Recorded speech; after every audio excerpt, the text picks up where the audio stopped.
होली के मौके पे जो रतसंभल के सीईओ का जो स्टेटमेंट आया है कि साल में 52 मरतबा आप जुमे की नमाज पढ़ते हैं, एक दिन होली है, उस दिन आप नमाज ना पढ़ें। संविधान की शपथ लेने वाले लोग नफरत भरे बयान देते हैं। प्रशासन में बैठे हुए लोग अगर ऐसा कर रहे हैं तो ये देश के लिए बहुत खतरनाक है। ऐसे लोगों को पदों पर रहने का अधिकार नहीं। जिस तरह से जो अमला वहां पर पहुंचा है उसके जहन में कितनी नफरत होगी, उससे अंदाजा कर सकते हैं कि आप चारपाई पर चढ़ जाते हैं, बच्चा उनके पैरों के तले कुचल जाता है।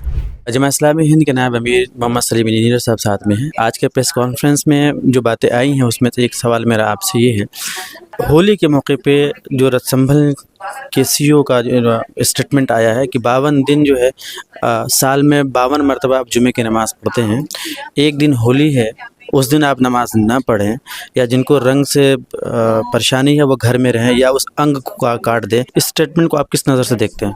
देखिए, अफसोस की बात है कि सरकारी पद पर रहने वाला अधिकारी और संविधान की शपथ लेने वाले लोग, कानून की हिफाजत की जिम्मेदारी जिन पर है, अगर वो इस तरह के नफरत भरे बयान देते हैं तो ये बड़ी चिंता की बात है कि हमारा प्रशासन जो है उसको तो कम से कम मजबूती से कानून की पालना करनी चाहिए।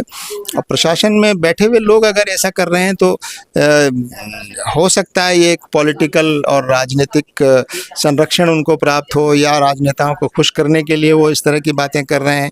तो लेकिन ये देश के लिए बहुत ख़तरनाक है। ऐसे अधिकारियों के खिलाफ सख्त कार्रवाई होनी चाहिए और ऐसे लोगों को पदों पर रहने का अधिकार नहीं। 13 तारीख में जो कॉल किया गया है कि वक्फ के लिए रैली की जाएगी जंतर मंतर पे, तो रमज़ान का महीना है, रमज़ान में अक्सर लोग रोज़े रखते हैं। एक तो वो मामला है, इसमें लोगों का घरों से निकलना, और प्लस है कि आखिरी मौके पे रैली करने से फ़ायदा कितना होगा।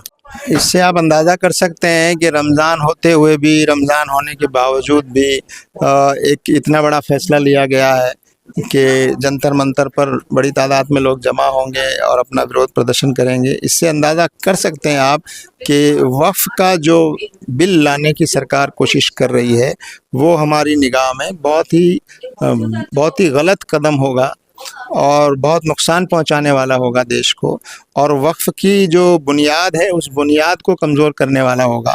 संविधान में जो रिलीजियस कम्युनिटीज़ को अपने रिलीजियस मामलात मैनेज करने का जो अख्तियार दिया गया, हक दिया गया है, उसमें दखल अंदाजी होगी और बहुत सारे लिटिगेशन और डिस्प्यूट्स को जन्म देगा अगर ये बिल इस तरह से।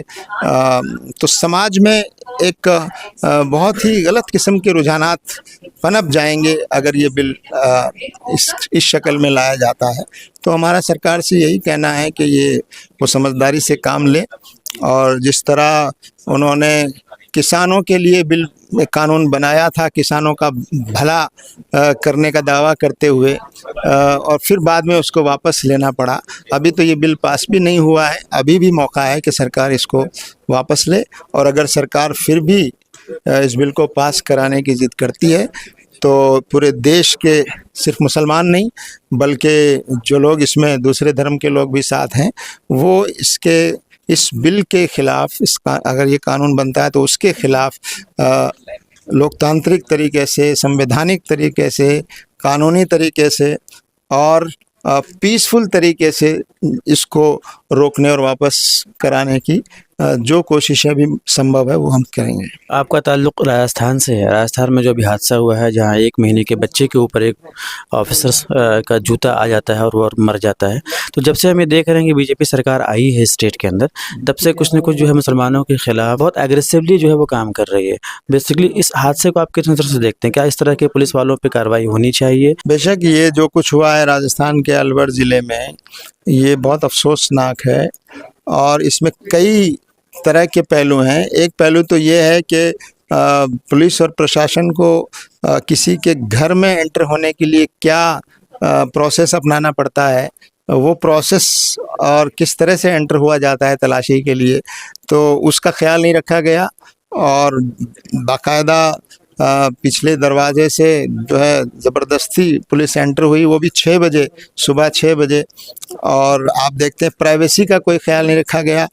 और फिर जिस तरह से जो अमला वहाँ पर पहुँचा है उसके जहन में कितनी नफ़रत होगी, उससे अंदाज़ा कर सकते हैं कि आप चारपाई पर चढ़ जाते हैं और बच्चा उनके पैरों के तले कुचल जाता है।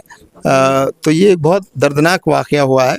तो मैं समझता हूँ कि इसमें ऐसे पुलिस ऑफिसर्स के ख़िलाफ़ सख्त कार्रवाई होनी चाहिए। हम ये नहीं कहते कि वो जानबूझकर किया गया होगा, लेकिन जिस तरीके से वो पुलिस वहाँ गई है और जिस अंधाधुंध तरीके से वहाँ पर कार्रवाई हुई है, उसमें एक बच्चे की जान चली गई, तो ये एक बहुत ही दर्दनाक वाक़या है। तो इसके ऐसे अधिकारियों के ख़िलाफ़ सख्त कार्रवाई की जानी चाहिए। एक आखिरी सवाल, यूपी के जो सीएम है उन्होंने भी इस पे बहुत एग्रेसिवली स्टेटमेंट दिया है कि जब भी कोई मुसलमान इतिहास के बारे में मुग़ल पीरियड की बात करता है या उसके किसी बादशाह का जिक्र करता है, उसके काम की तारीफ़ करता है, तो पूरा का पूरा एक माहौल खड़ा कर दिया जाता है। ये जो एक तरह की नेगेटिविटी फैलाई जा रही है कि आप इतिहास के आधार पे बात करेंगे किसी के बारे में, और वो अगर किसी एक दूसरे कम्युनिटी को पसंद नहीं है नाम, तो उसके ख़िलाफ़ जो है एक माहौल बना दिया जाता है। असल चीज़ नफ़रत का एजेंडा है। अब उसके लिए इतिहास को भी मनमाने तरीके से पेश किया जा रहा है। तो ये जो रुझान, असल जो चोट होनी चाहिए वो इस नफ़रत के एजेंडा को रोकने की ज़रूरत है। कभी वो इतिहास के नाम पर, कभी किसी और नाम पर, लेकिन है ये नफ़रत का एजेंडा। और असल चीज़ ये है कि नफ़रत फैलाकर, समाज को बांटकर आप मुसलमानों के ख़िलाफ़ एक माहौल पैदा करके और आप अपने आप को एक समुदाय का एक चहेता साबित करके आप इस देश में अपने राजनीतिक फ़ायदे उठाना चाहते हैं, तो ये मैं समझता हूँ इस देश को बहुत बड़े नुकसान की तरफ ले जाने वाला एजेंडा है।